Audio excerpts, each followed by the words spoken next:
With Overwatch 2 being confirmed not to be released this year, I'm a little disappointed, to be honest. It's been really uninspiring for me to keep on doing the same educational tip videos over and over again as a creator, especially since the game's been out for like 5 years. So to shake up the content a bit until Overwatch 2, like I'll still do the educational tip videos because there's still a demand for it.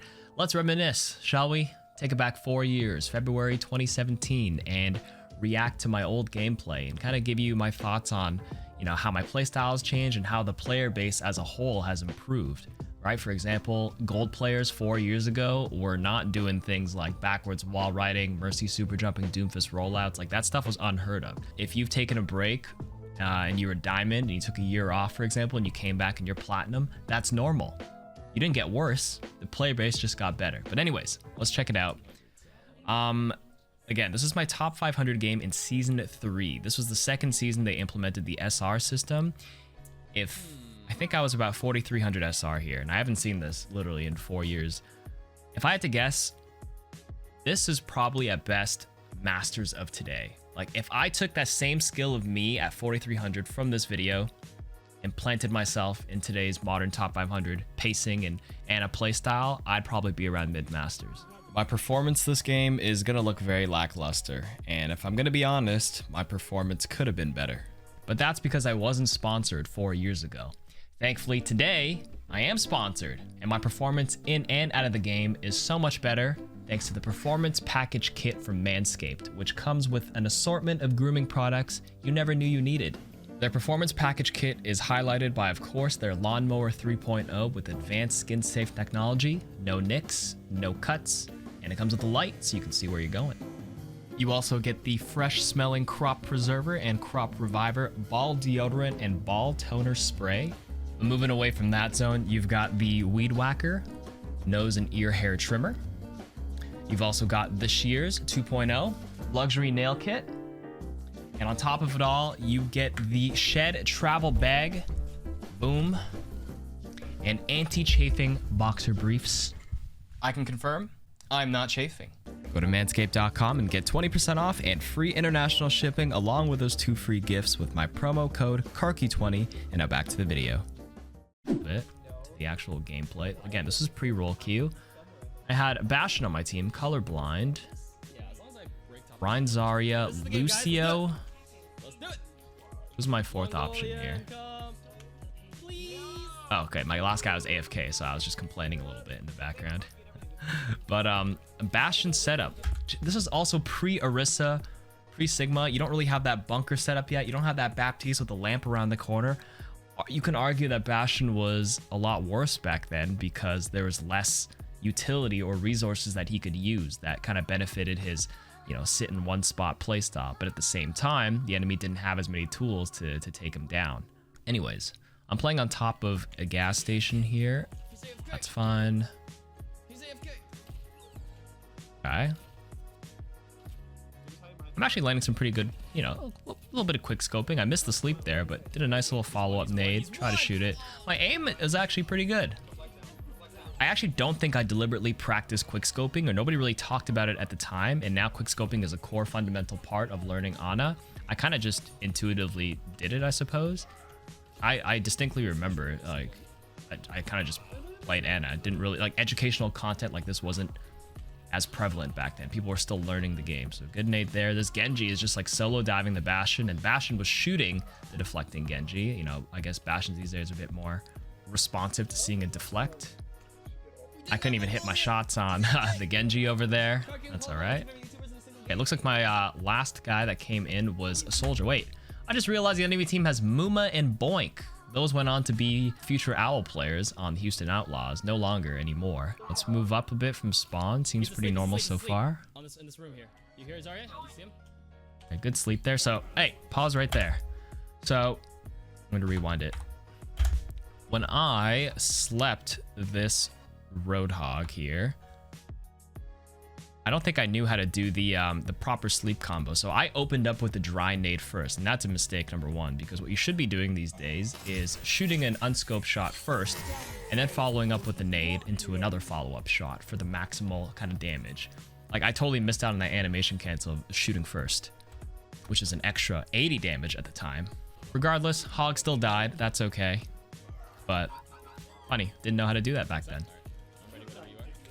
Okay, so our team is set up around this this spot on Route 66. Seems pretty standard. Alright, don't shoot the deflecting Genji. Kind of turn to the right. My team is kind of cleaning up. So far, so good. Look, I had that quick scope down pat. My accuracy, though, wasn't great on that Genji, I'll be honest. But hey, no one's perfect. Ooh, wow. Did you hear that? Drop the beat sounded different back then, too. Hammer down coming in. Lots of stacked ultimates. Hook, pocket the Zarya, pocket my Rhine in there. Hog is dead. Oh my god, this is a fun time. Do you see that Roadhog?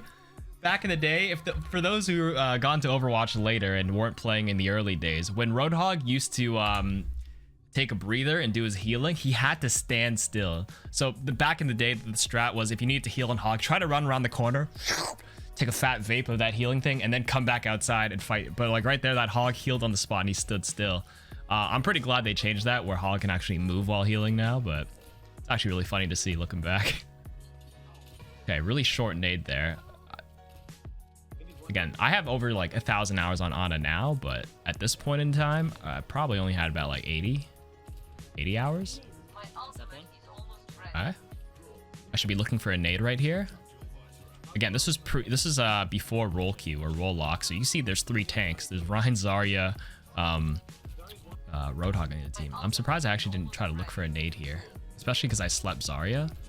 Right here, I should just be nading this Roadhog. He's free. He's actually just a free kill, and I decided to try to go for the sleep target, so it's not a great decision there on my part. Got that sleep down. I'm holding this position as best as I can, but this Genji's over my head. There's a Zarya ult. I should be looking for a nade. All right, good job. Pass KarQ. Pat in the back. Trying to protect my Bastion a little bit. A little pocket while he's ulting. We stacked a lot of ultimates there with the Zarya grab and the Bastion ult, but that's okay. It's a win. Ooh, dry nade there with the Zarya bubble. I'm about to get punished here, so I don't like the way I actually pulled that rotation off. If I were to take this fight in today's with my knowledge of Ana now, I probably would have meleeed and waited until Muma used his bubble first before I went for his sleep, because he actually didn't react to the sleep itself, but Zarya's these days are actually better at noticing the animation for Ana sleeps, and they would reactively bubble against that. So I probably wouldn't be walking towards a Zarya, number one, at high energy. Just play range and just pocket my Zarya, because this is just getting free staggered kills. I potentially could have just staggered myself walking into the Zarya, and I'm surprised Moon went for the grab there. I guess because Boink, the Roadhog in the background, killed our Bastion. We have to turn the fight around. I have a really nice quick scope there, good instinctive nano. I think this was fought decently.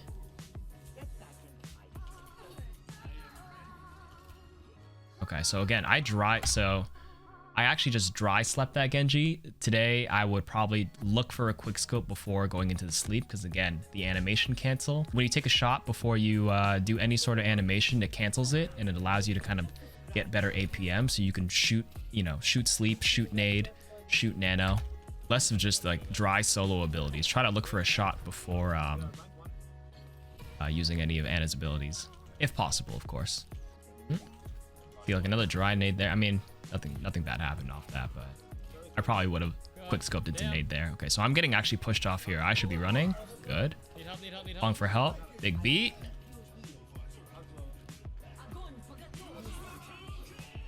I'm not the target. I had to self nade against that. Not much I could do there.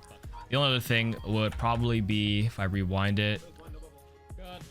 When this Genji came for me, I shouldn't have panic slept him. He only like threw a couple of shurikens at me. Like modern day Genjis would be looking to deflect that sleep. They'd literally read when the Ana goes through that animation, which is why you try to fake it out with the melee or wait until you see the deflect before shooting out the sleep dart. I probably would have just ignored it altogether and just dropped and waited until a couple ultimates were expended and try to save my sleep for this blade specifically right there. Might have been able to hit that one these days. Third point. Our composition's running the same thing. No nano. Run Zarya Roadhog. Let's go. Ashen, Lucio, Ana. Good kill on their Zarya here. Interesting how the Bastion's set up there. I mean, you could do it early on, I suppose, but if you were gonna run a Bastion here, you probably wouldn't be moving it there.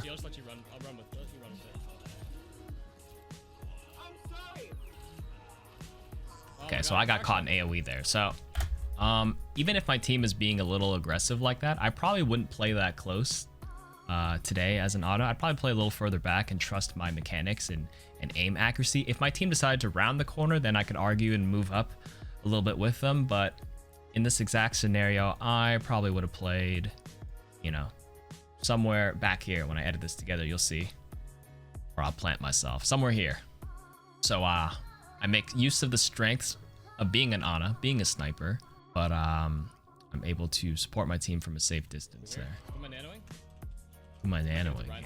Give it to Ryan. Yeah, giving nano to Ryan is still fine despite the no speed boost. Ooh. I try to go for the reactionary sleep to save him. Good anti-nade by me there. Woof. Low. Okay. Woo, baby, the triple nade. Hello. I'm a fraggeroni. I'm so cringe. I apologize for my past self. Intensity's high. The stakes are high, guys. Okay, so I like how I'm aggressively poking. Check this nade. See if I probably wouldn't have done an aggressive nade these days. Just losing that cooldown right now. You never know when they're going to engage. Like, what if they engaged a little bit faster than how they are now? I wouldn't have my nade right now, but a little cheeky. Got away with it there. That would be more of a game-by-game situation. The safer option would be to not... Like, shooting aggressively there was fine, but aggressive nading like that, it's a little too late in the poke phase to do that. I could have done it if our team was pushing up closer to their spawn, but not there. Good anti-nade by me there to slow down their push. Looks like we're about to win. I forgot. Nano boost doesn't heal back then. Didn't heal back then. So, in that instance where my Roadhog just got hooked, I probably... today would be nanoing him like right here. That's an instant nano instinctively these days, but again, back then nano boost only had the damage reduction in the damage boost. It didn't have the 250 HP healing that it does today, so it's fine that I didn't nano because nano boost was different back then. But just saying, today I would have, like, I would have also done it there for Bastion if it was today, but nano boost was different back then. No, Boostio, please. Unfortunate Boostio by me. Please, I want to give it to Reinhardt. That's right, I wanted to give it to Reinhardt. I kind of stalled out there. I'm getting a little cheeky. They totally see me. Oh, wow, I actually got away with it. Oh, damn. Good job, KarQ. Getting a little cheeky there. The Genji didn't see me. I was able to support my Bastion. I unfortunately missed the point-blank sleep on the Reinhardt. I'm probably kicking myself right now. Oh, there you go. I fucking face-palmed. Our offensive push. Looks like we're switching gears. Running the Ana Zen this time. Still with the Bastion Reinzar, but we're flipping the our Genji player. I think Genji was Roadhog a bit earlier and also started off as Soldier even earlier in the previous defensive round. Out the Genji. Okay, he's dead off the bat. That's fine. So today, if I recognize that teams are playing on top of gas station these days, I'd probably do a set nade right now. And I'm gonna like play a clip right now of me pulling off a set nade and rank that I do pretty often, which you can learn if you watch the one Ana nade tip video. But I'd set up in the corner of this leaf and toss it in the air and hit them all. And even though our composition in this game is kind of like, you know, protect the Bastion and there's no follow-up on top of gas station, hitting like a 5 or 6 man anti-nade is more than enough to stop them from peeking and kind of give us that corner for free. In a perfect world, I'd tell my team to kind of rotate and push underneath the gas station, slow push it underneath while we, you know, while that anti-nade kind of forced him back. Or even better, my Genji doesn't get picked by the Roadhog early and he dashes and tries to get a free kill off that huge anti that I would have done. But shoulda, woulda, coulda. This is where we're at. So their Roadhog Boink is actually doing a good job controlling the top of the cave. We saw that he killed Genji earlier, and the fact that he was able to get a free hook on our Bastion is unacceptable for a game this high SR. Today, that would have been called out, or the entire team intuitively in 4300 would have instinctively known or intuitively known that, hey, the Roadhog killer Genji, he's chilling on top of cave, Somebody's got to keep eyes on it. You shouldn't be getting hooked like that for free. Okay, deflecting right in front of the Genji. Okay, so, or deflecting right in front of the Bastion and then not dashing out. So that Genji, probably a bit inexperienced or not comfortable at the time. Genji players have gotten a lot better over the past 4 years, that's for sure. Okay, that was a very risky position by Zarya, by that Muma again, by Muma over there, just bubbling right there, being in the middle of all 6 of us. See, it's just kind of sloppy all the way around. It's really cool to see how much better players have gotten. Like, there's no way Muma today would be doing that. Or, I mean, mistakes would happen, but you'd see less frequency of plays like that. I'm calling for Blade, but I probably don't need it. Yeah, I don't need it. What am I doing there? Wow, that Lucio was on it for so long. Alright, I have nano, Look at this thing. Oh, that is early. I know it was set and called by the Bastion with a nice little rock jump, but that was a very low value nano boost. I didn't like that. I used sound there to kind of get a free anti, but again, I would have shot first before I naded in today's game. Okay, good cleanup though by my team.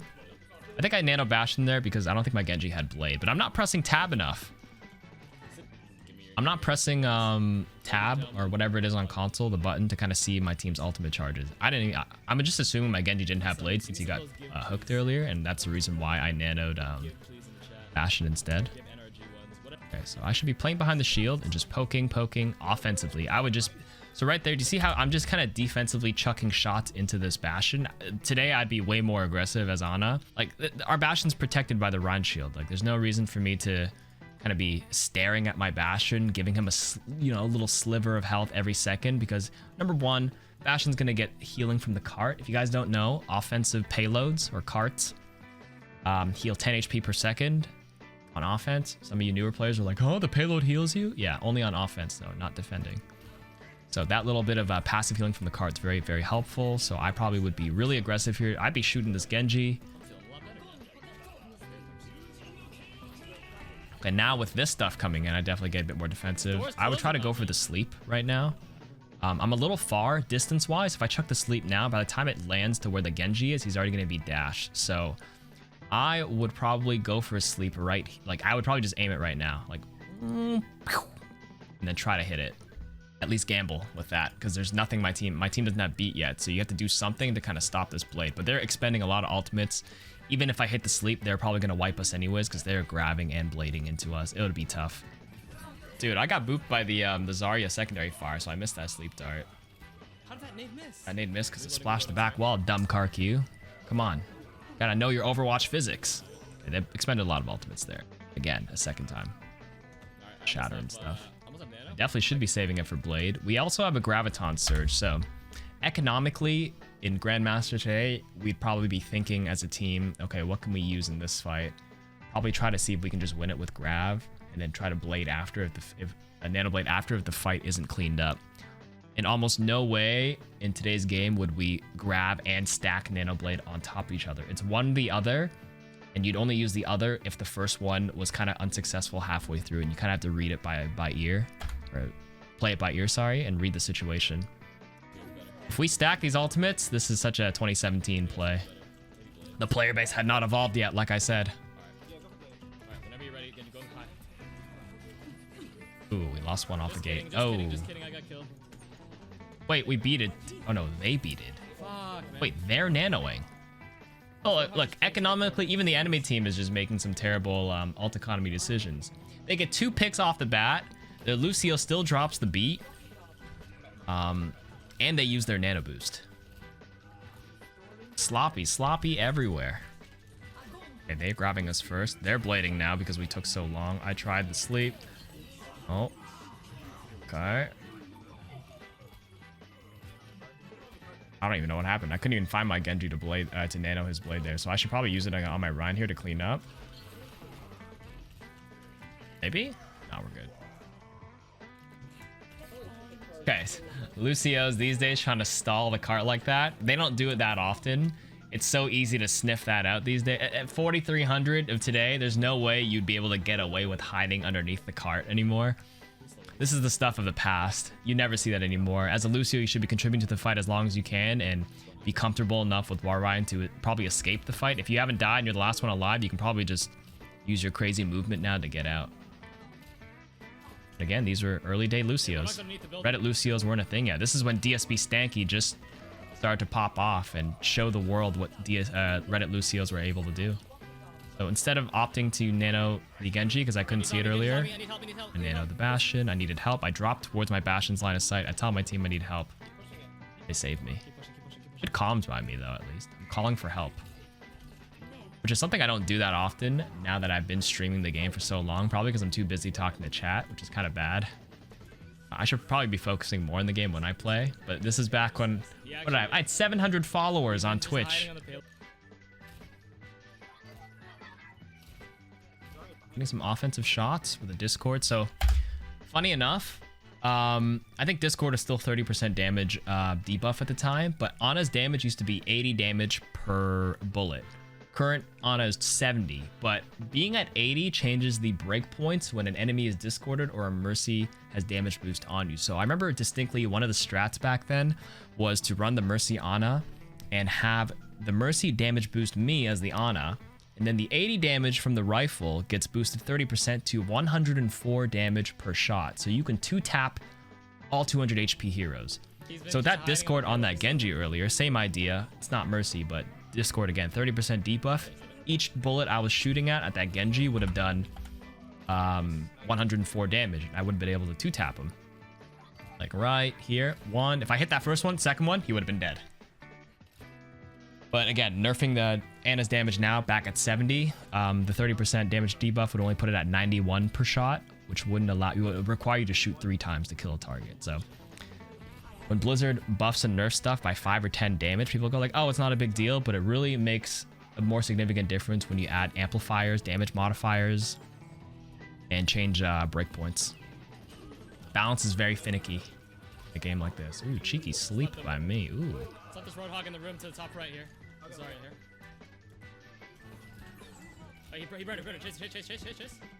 Oh, damn, look at my comms. I do not comm like that these days. I should, though. Nice. I got nano. Good clean up. They staggered. I have nanoed. Oh, we got the grab eaten. There was no indicator for grabs being eaten back then, but a great heads up play by Muma to yoink that grab away from crazy coffee over here. The kill feed needed a lot of work back then, clearly, but I'm glad all those QOLs changes or quality of life changes have happened since. Okay, so actually heads up play by their Genji to go for me first. Now, there's 2 arguments to this where I played there. First was if I play too close to the cart, I get put into too much AoE range of like Reinhardt swings and enemy stuff they just shoot out on the cart, because their goal is to kill the Bastion. If I stand too close to the Bastion, I'm gonna get hit by like a bunch of random stray bullets and stuff. So instinctively today, I probably still would have backed up around here, but I probably would have played a little bit safer around the corner and been confident enough to deal with the Genji, understanding and knowing that he'd go for me. But yeah, I probably would play back around the truck or something like that. On offense, they only have about a minute. Holding my crosshairs here to get some damage off, just like I said. Did I just get 7% ult charge for shooting one person? Okay, I'm at 2% passive already. So I shoot one person, and you get almost 4.5% ult charge per shot. Wow. Yeah, it's actually really noticeable now. I'm gonna actually look up the day they made that change where global ultimates started to cost more because Blizzard felt that Overwatch was just too much of an ultimate game and like people were getting their ultimates way too fast, which was true. It's a good change. No, dude. We lost 2 off the bat, which is unfortunate. I get a little sad here. I'm not raging though. No. Just hold until we get our people back.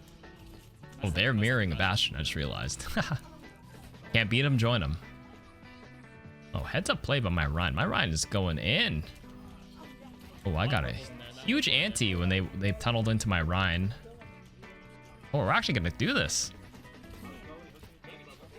We lost 2 off the bat. My Ryan went for a crazy charge in. They all tunneled towards him, and I got a huge anti-nade to flip that fight. Doable, guys. Doable. Okay, let's skip to our I'm so excited. offense. Obviously, I know that I win this game because this is where I hit top 500, but see how we do it. Same comp. Like, in today's game, enemy team would have definitely made an adjustment knowing if we're running a Bastion every single time. They'd specifically switch to a comp to deal with it at this elo, at this rating, SR range, but... Okay, so you see, my Genji learned. You hear that Roadhog hook? Roadhog again is playing top cave, which is actually what Roadhogs still do these days, trying to control that top cave area. My Genji this time doesn't get hooked at the beginning. He learns, deflects it off, tries to force him to leave, which is good. The enemy team is still playing on top of gas station, which is actually not great because the cart's just going to move for free as a Bastion. What is the enemy team going to do? They have to kind of like engage. I don't like how I'm playing so close to everybody else. Like, nobody plays, like, a whole stack of 6 never plays on this side of Route 66 anymore because enemies just run Wrecking Ball these days. You just get booped off the map here. It's just funny how, like, the way that our positions just kind of change depending on what heroes are in the game. Because the game is still early, we don't know if they have a ball yet. Nice kill. Nice kill. If this exact scenario is being played out today. Get a huge kill on the Roadhog, which we recognize was up top.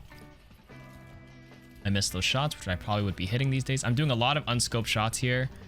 I'd actually probably be quick scoping a little bit more these days. Okay, so I don't like my self nade here. It was kind of unnecessary. So I'd actually be looking to play make right here with my nade. If people are relatively healthy, I'd actually be waiting for the enemy Rhine to fire strike and look to open up the fight for me or for my team. Just because we got a kill on their Roadhog with Bastion. Although my Rhine died, it's still a 5v5 and we have closer spawn. So I should be looking to do something with my anti-nade. The Rhine is playing really passive. Like today, I'd be reading how the Rhine is playing. Does he look like he's playing aggressive? Is he keeping his space? If he's keeping his space, I might not need to panic and nade myself in that regard, just because he already used Fire Strike. He doesn't have Shatter yet.